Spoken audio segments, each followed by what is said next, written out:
Fala galera ligada aqui no canal Memória Alvinegra, tudo bem com vocês? Mais um vídeo aqui no canal, dessa vez uma inspiração, porque um amigo do canal Memória Alvinegra, um inscrito, mandou uma pergunta e eu gostei muito dessa pergunta. Já respondi, espero que ele esteja satisfeito. Você já viu a thumb do vídeo, você já sabe qual é o assunto que eu vou trazer para vocês aqui.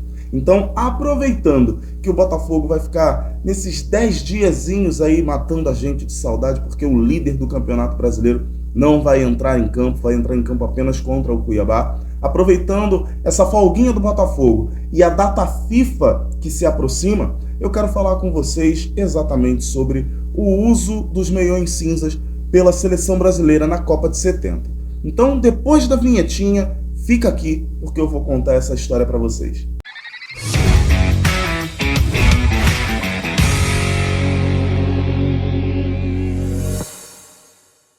As histórias de Botafogo e Seleção Brasileira se confundem. Em vários momentos, as histórias das duas agremiações se unem. Mas será que o uso do meião na Copa de 70, o meião cinza, tem alguma ligação com o Botafogo? Sobre isso que eu vou falar com vocês aqui hoje. Mas antes disso, eu quero deixar aquele pedido protocolar para vocês aqui. Deixa o like, comenta, compartilha esse vídeo para novas pessoas que não conhecem essa história, que são botafoguenses ou não, que gostam da história do futebol brasileiro. Convidem a conhecerem o canal Memória Alvinegra. Quando você deixa o like, você mostra para o YouTube que o Memória Alvinegra tem relevância aqui na plataforma. Quando você comenta, você gera conteúdo. E quando você compartilha, você faz com que novas pessoas cheguem aqui no canal. E você que é novo, chegou aqui no canal agora, de repente pesquisando sobre seleção brasileira ou sobre Botafogo, assiste esse vídeo e pense em se inscrever aqui no canal. Pense em se tornar um amigo do canal Memória Alvinegra. Me ajudem a bater a meta de 5.000 inscritos ainda em 2023 e depois vamos juntos para mais. Eu tenho o sonho de chegar à placa de chegar à marca de 100.000 inscritos e conseguir a placa. É um sonho, é um devaneio. Vamos voltar para o vídeo aqui, sem devaneio aqui, pelo amor de Deus. Vamos continuar aqui com a história. Vamos lá. Antes de falar com vocês sobre o uso dos meiões, eu preciso contextualizar com vocês a história do próprio Botafogo, que começa em 1954 com uma bomba. O Brasil foi surpreendido com a notícia de que Getúlio Vargas se suicidou em 1954. Há algumas controvérsias, porque algumas pessoas dizem que não houve suicídio, e sim que houve um assassinato. Mas a notícia oficial, não quero problema para mim, a notícia oficial é de que Getúlio Vargas se suicidou em 1954.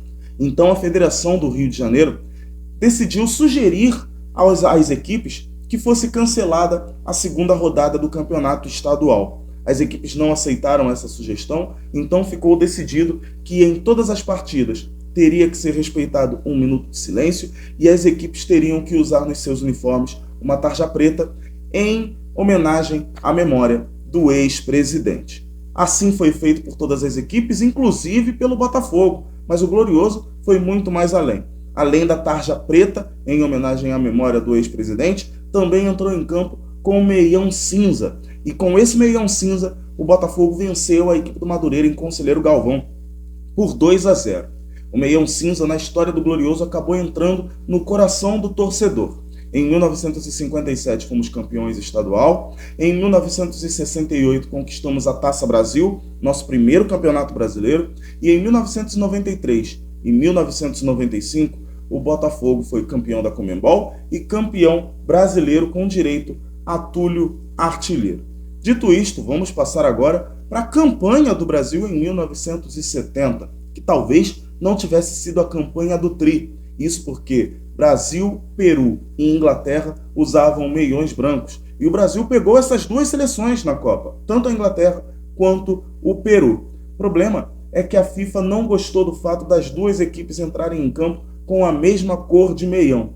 Só para contextualizar aqui mais uma vez, o meião nunca foi uma parte que causava preocupação das equipes. A preocupação das equipes era as cores das suas camisas. O azul da Itália, o branco da Alemanha, o branco da Inglaterra, o azul e branco da Argentina. Era aí que eles tinham a preocupação. A identidade das seleções era a camisa e não necessariamente o meião. Tanto que nenhuma delas tinha um segundo jogo, um jogo reservas de meias, mas a FIFA não permitiu que o Brasil jogasse com meiões brancos, assim como Peru e Inglaterra.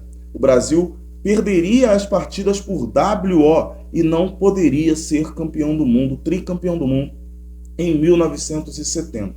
Numa correria, alguém por coincidência conseguiu um jogo de meias cinzas para a equipe, para a seleção brasileira. Então, se você não notou, sim, o Brasil jogou com meiões cinzas.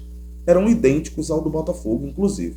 Mas não existe nenhuma ligação com o Botafogo. Pesquisei muito e nenhuma ligação foi feita ao Botafogo referente aos meiões cinzas. Alguém conseguiu, algum roupeiro herói conseguiu com alguém no México os meiões cinzas e o Brasil pôde entrar em campo contra essas duas equipes. A CBD sempre foi muito conservadora com seus uniformes, tanto que o Brasil, em toda a sua história, nunca teve um terceiro jogo de uniformes para jogo. Não me venham dizer aqui que as camisas do Brasil tem preta, tem roxa, tem amarela, tem um monte de cor. Não. O Brasil joga de azul e branco ou amarelo e azul. Essas são as combinações de cores do Brasil. E a CBD sempre foi muito conservadora sobre isso. A CBF também hoje ainda é muito conservadora, mas o Brasil conseguiu o meião cinza. Vale lembrar aqui que em 1919, lá nos primórdios da seleção brasileira, o Brasil jogava de branco, mas ali ainda não existia aquela identidade, o futebol brasileiro não tinha uma identidade ainda para o mundo, então foi estipulado que o Brasil joga de amarelo ou de azul. Beleza, isso já foi dito aqui para vocês, já matamos essa informação. E assim continuamos. O Brasil continuou jogando com o meião branco, normal, em todas as outras Copas, 74, 78, 82. O Brasil jogou em todas essas Copas com o meião branco. Surge então a Copa de 90. Em 1990, foi a primeira vez que o Brasil não usou meiões brancos, e sim meiões azuis. Ali sim, o Brasil oficialmente instaurou o meião azul como parte do uniforme da seleção brasileira. Lembra que eu falei para vocês que a CBD e a CBF são muito conservadoras com respeito aos uniformes da seleção brasileira?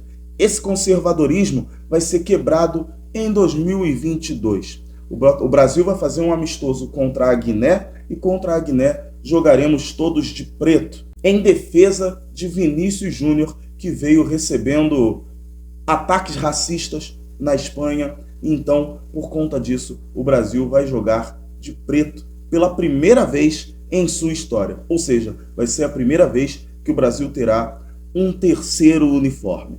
Mas ligação com o Botafogo, os meiões cinzas da Copa de 70 não tem. A ligação que o Botafogo tem com a Copa de 70 foram dos seus jogadores campeões mundiais com o Brasil naquele ano. Paulo César Caju era um deles. Jairzinho também estava na seleção brasileira, campeão do mundo de 1970. Seria muito legal se o Brasil tivesse jogado com os meiões cinzas do Botafogo, mas isso não aconteceu. Isso nunca aconteceu e não tem nada na história que diga que o Botafogo emprestou meiões cinzas para a seleção brasileira. Até porque seria muito difícil, né? Como é que o Botafogo ia conseguir enviar meiões para a seleção brasileira? Era uma viagem muito complicada, era de navio, era complicado, não era fácil.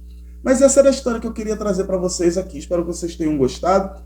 Comprem a ideia, tá, gente? Não é uma história diretamente do Botafogo, mas o Botafogo tem indiretamente um dedinho aí nessa história, tá bom? Então, deixa o like aqui no vídeo, espero que vocês tenham gostado. Grande abraço para vocês. Valeu. Fui.